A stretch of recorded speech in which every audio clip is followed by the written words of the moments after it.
से ब्रह्मचर्य क्षीण हो जाता है।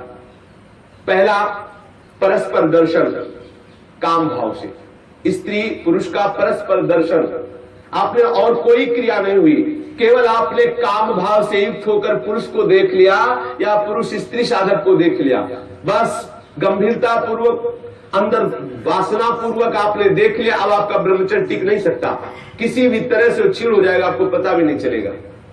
ये 8 प्रकार की गलतियों को सुधार कर लिया जाए तो पूर्ण ब्रह्मचर्य का अनुभव होने लगेगा। कभी भी किसी माता बहन की तरफ दृष्टि जाए, तत्काल उनमें भगवती का भाव करते हुए, जगदम्बा का भाव करते हुए, या श्री जी की सहचरियों का भाव करते हुए, या अपनी बहन का भाव करते हुए। हाँ, अपनी बहन में कहीं गलती भावना थोड़ी आती है, अपनी माँ में कहीं गलत भावना थोड़ी आती है, अपनी बेटी में कहीं गलत भावना थोड़ी आती है। ऐसे सद्भाव रखिए, कोशिश कीजिए कि उनके मस्तक और केशों पर, नेत्रों पर दृष्टि न जाए, चरणों पर दृष्टि रहे। जो चाहे आपन कल्याणा, सुजस सुमति शुभगति शुभनाना, सो परनार लीलार गुसाई, तजो चौथ के चंद्र किनाई। जैसे चौथ के चंद्रमा को देखने से कलंक लगता है, लोग बचते हैं, ऐसे ही माता बहनों के नेत्र, मस्तक और केस, इन 3 को देखने के लिए अपनी दृष्टि को बचा लो। नेत्रों में नेत्र न मिलने पावे, उनके ललाट और उनके केस पास पर दृष्टि न जाने पावे, उनके चरणों पर दृष्टि रहे। संभाषण करना हो तो सर नीचा करके ही उनसे संभाषण करो। ये आद्य शक्ति जगदम्बा के अंश स्वरूपा है, ये श्री जी की सहचरी है। ऐसा भाव रखकर उनसे वार्ता करो। ज्यादा देर वार्ता मत करो, ये एकांत में वार्ता मत करो। जहां दर्शन हो तत्काल नेत्र हटा लो। अगर दर्शन होते ही आपने काम भाव से उनको देख लिया तो फिर आप ब्रह्मचर्य नहीं रह सकते, या वो ब्रह्मचर्य नहीं रह सकती जिसने पुरुष को काम भाव से देख लिया। पहली गलती। दूसरा है स्पर्श करना, किसी भी बहाने से परस्पर स्पर्श करना, किसी भी अंग का स्पर्श करना। हम भले प्रकट नहीं कर रहे हैं अपनी वासना, लेकिन किसी भी बहाने से पुरुष या स्त्री के शरीर का स्पर्श करना परस्पर विपरीत भावना से, यह दूसरा लक्षण। यदि आप प्रकट तो नहीं कर रहे लेकिन किसी भी बहाने से आप स्पर्श कर रहे हैं, आपके अंदर काम का भाव चल रहा है, तो आप ब्रह्मचर्य नहीं रह सकते, आपका ब्रह्मचर्य क्षीण हो जाएगा। दूसरी गलती है। तीसरी गलती, केल विलास क्रीड़ा को देखना। किसी भी जीव के केल विलास क्रीड़ा को देखने से अपने मन में वैसे भावुकता प्रकट हो जाती है और हम ब्रह्मचर्य खो बैठते हैं। चौथी बात, परस्पर बैठ करके एक दूसरे के रूप का गान करना। आप बड़ी सुंदर हो, या आप बड़े सुंदर हो, आपकी बहुत याद आती है, या वो बहुत सुंदर है, वो हमको बहुत चाहती है, वो हमको बहुत चाहते हैं। ऐसी परस्पर में वार्ता करना या एकांत में उसके गुण कीर्तन करने से ब्रह्मचर्य का नाश हो जाता है। पांचों, एकांत में बैठ करके भाषण करना।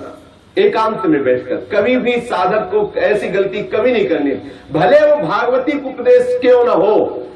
जब आप देख लीजिए कि हमारे चित्त पर पुरुषत्व का अभिमान नष्ट हो गया है, किसी भी स्थिति में हमारे हृदय में भावना नहीं आएगी कि भोग्य वस्तु है, तो फिर सच्चिदानंद भगवान की अपार कृपा है, फिर त्रिभुवन में आपको कोई हिला नहीं सकता। नहीं स्वात्मा रामम विषय मृग तृष्णाम भ्रमयति। ज्ञानी भ्रष्ट हो सकता है लेकिन बोधवान नहीं, भक्त विचलित हो सकता है लेकिन प्रेमी नहीं।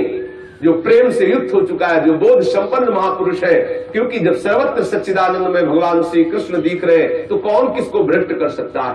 जब तक स्त्री पुरुष का अहम है तभी तक ऐसी भावना का जो भयावह स्वरूप है उससे बचना चाहिए, तभी तक ऐसी भावना हमारे हृदय में हावी होती है। इसलिए साधक को कभी भी एकांत में, स्त्री शरीर साधक को कभी भी पुरुष शरीर साधक से एकांत में कभी भी भाषण नहीं करना चाहिए। अगर करने का अवसर आए तो मैदान में आ जाना चाहिए, खुले में आ जाना चाहिए, जहां सब लोग आपको देख रहे हो, जिससे आपके हृदय में वो गलती नहीं होने पाएगी। यदि आप ऐसा कर रहे, भले भागवती उपदेश ही कर रहे हैं, तो भी आप ब्रह्मचर्य नहीं रह सकते, ऐसा शास्त्र का आदेश है। एकांत में किसी स्त्री को दूर से देखकर या पुरुष शरीर को देख करके भोग का संकल्प कर लेना, वासना का संकल्प कर लेना, यह ब्रह्मचर्य का नाश कर देने वाला संकल्प होता है। दृढ़ निश्चय कर लेना, संकल्प कर लेना।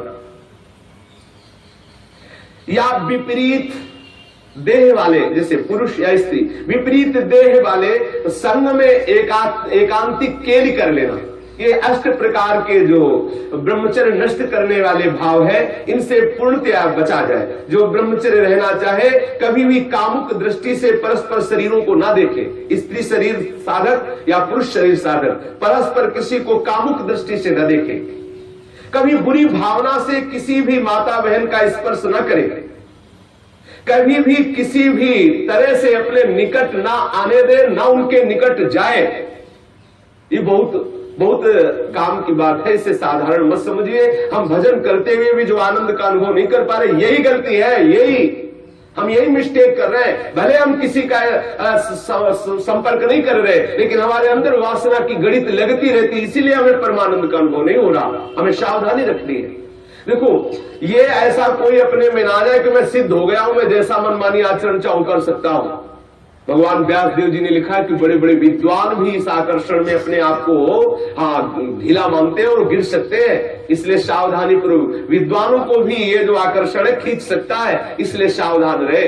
कभी भी ब्रह्मचर्य व्रत धारण करने वाले उपासक को या गृहस्थ धर्म धारण करने वाले गृहस्थी को भी अपनी पत्नी के सिवा कभी और के साथ एकांत में संभाषण नहीं करना चाहिए। किसी को काम भरी दृष्टि से नहीं देखना चाहिए। किसी के काम भाव से स्पर्श नहीं करना चाहिए। किसी को काम भाव से न समीप आने देना चाहिए, न समीप जाना चाहिए।